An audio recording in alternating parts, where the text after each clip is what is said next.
class and teacher. I'm going to try to talk about the best way to prepare monologues at home. I will give my version and also I will give Michelle's version on the blog. Hope you enjoyed my monologue. Okay, so maybe the first question is appear on your mind could be, how on earth do I write one?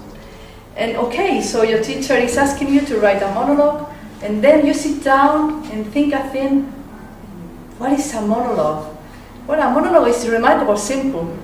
It's a diary entry. Could be recited, could be written, could be a poem, and could be a speech. So it's then a collection of thoughts from the perspective of a character in a play, or okay, do you think that maybe that does sound not too bad? So the best attitude is, I can do it, and I'm going to do it. So I will try to explain all of you the best way to prepare a monologue at home. The first thing you must think about is to choose a topic, but there are so many topics, I think millions of topics you can choose about education, environment, employment, I don't know. Gender issues. Yes, that's a classic. Example. But apart from the topics, you can choose also a hypothetical situation. That for me is funny, because try to imagine a world with no electricity and no internet. Wow, especially for young people. Or what would you do if you won the lottery? That is a really good one. Or what would you do if you could see the future? So apart from the topic, you can talk about many things. And I will give it to you also a public speaking guideline that I think is very useful. And the first one is the room in which you are going to talk about your monologue. So if you are familiar in the room, you're going to feel more comfortable. And also you be aware from the audience. The audience is the main ingredient for your monologue. The best way is to be confident and to talk a group of friends. So it's good to say hello. To speak as if you were among friends. As if you were a group of friends. Okay.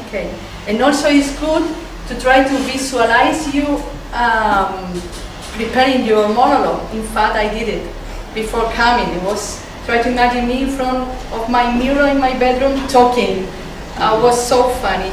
And it's very important to be relaxed. Try not to speak very fast, slowly, good pronunciation, and your voice, loud voice. Okay? So I'm going to give you, if you want me to put the public speaking guidelines to know public speaking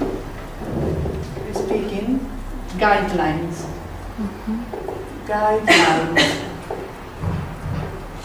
First of all, know the room. Know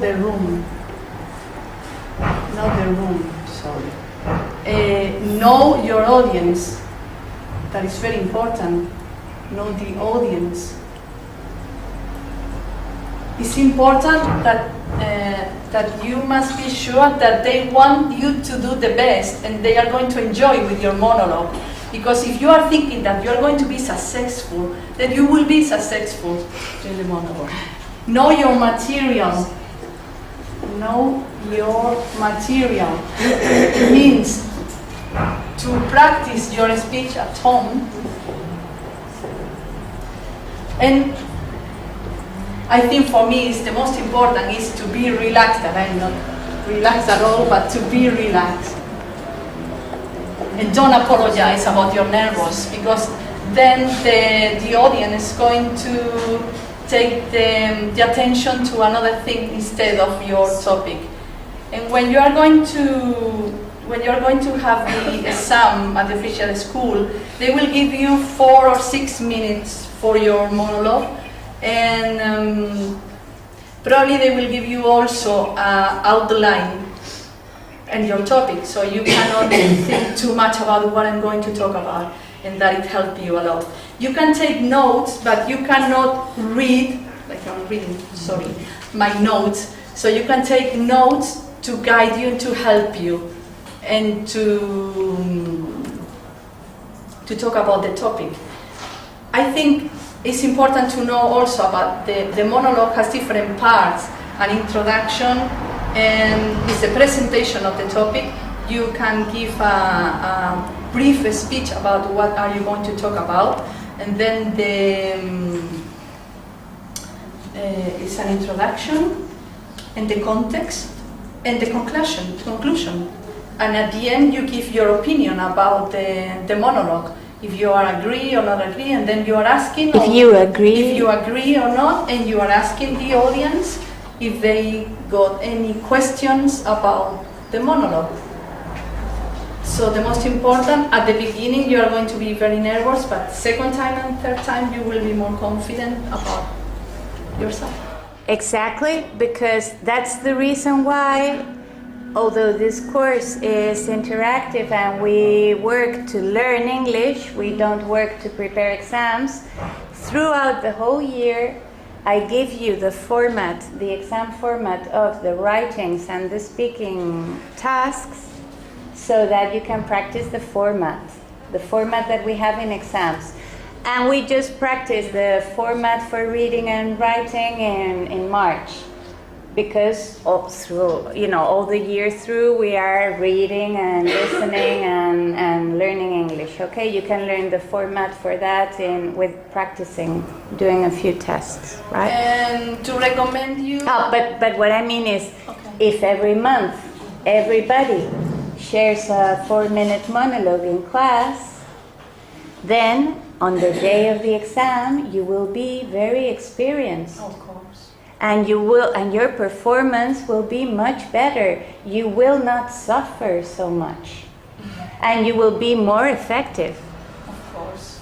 You see what I mean? So I encourage you, if you don't do a monologue a month here, it's okay, but I hope that you do it. It doesn't matter what topic, whatever you like, okay? But try to prepare a monologue a month to do in class with the exam format, 4 minutes, right? And also, I found on the blog a very interesting monologue talking about vagina monologue. And The vagina monologues. Vagina monologue. And an American woman was talking. Eve Ensler. Eve Ensler. Okay. And I enjoy, I watched 2 or 3 videos, and it's very interesting because she made an interview for an old women talking about the way they felt about their vagina, and most of them never thought about that the vagina Existed. So I really recommend it. It's on the blog, and It's on Talking People on the website. It's on Talking People. And well, that's all. Okay.